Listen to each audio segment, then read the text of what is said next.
ឥឡូវខ្ញុំនៅលុកអាវមួយក្បែរឆ្នេរសមុទ្រគោខូសចាកន្លែងនេះដូចជាអត់មានកន្លែងអង្គុយញ៉ាំអីអញ្ចឹងហើយអង្គុយញ៉ាំក្នុងឡានហ្មងព្រោះ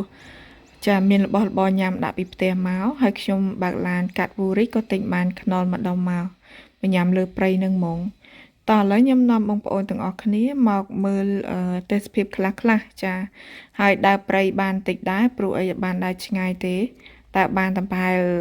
20-30 ម៉ែត្រហ្នឹងបកក្រោយឯងឃើញផ្កានេះដូចជាផ្ការំដួលអញ្ចឹងគឺក៏ថតទុកមកនេះគឺទេសភាពនៅខាងគោខូបងប្អូនឥឡូវខ្ញុំចេញពីនឹងវិញហើយព្រោះ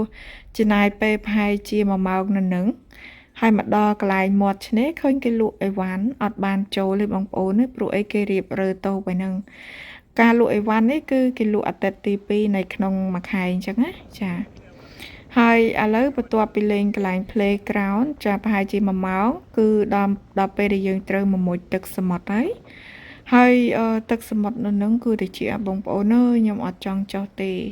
តែប្តីខ្ញុំហើយនឹងកូនខ្ញុំគាត់នាំគ្នាមុជនាំគ្នាលេងទៅហើយខ្ញុំអង្គុយមើលពួកគាត់កូនខ្ញុំគឺគាត់ចូលចិត្តលេងនេះខ្សាច់ហើយនឹងរើសសបកខ្យងឥឡូវស្វាមីខ្ញុំកំពុងតែបរៀនកូនឲ្យជិះស្គីទឹក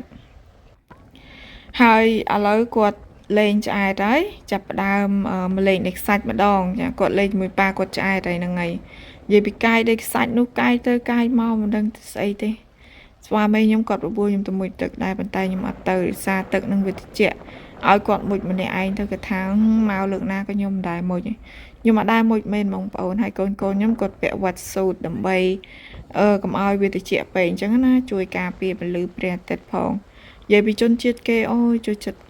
ទឹកមែនតែនហ្មងមើលណោះហើយខ្ញុំអង្គុយមើលចឹងឯងបងប្អូនឥឡូវដល់ម៉ោងទៅទេហើយចាប់ផ្ដើមរើសសបកខ្យងណាបែកក៏វិញចោលយកតាណាល្អទៅផ្ទះ1 2ប៉ុណ្ណឹងឯងអត់ឲ្យដាក់ទៅច្រើនទេហើយប្រហែលជាម៉ោង5អីគឺគេរើឲ្យបងប្អូនណាមានន័យថាឆ្មាំសមុទ្រគេឈប់ចាំទៀតហើយអញ្ចឹងបើយើងមុជទឹកនៅពេលដែលអត់មានឆ្មាំសមុទ្រគឺវាអត់សូវមានសុវត្ថិភាពចាហើយដើរមកមុខក៏ឃើញមានដើមឈើដែលមិនសល់ការពីខ្យល់ព្យុះនឹងបាក់នៅតាមផ្លូវគេប្រមូលអត់ទាន់អស់ឃើញមាននៅបាក់ច្រើនដែរហើយសារ៉ាំនៅកន្លែងមាត់ទឹកឆ្នេរទឹកហ្នឹងក៏នៅមានច្រើនដែរ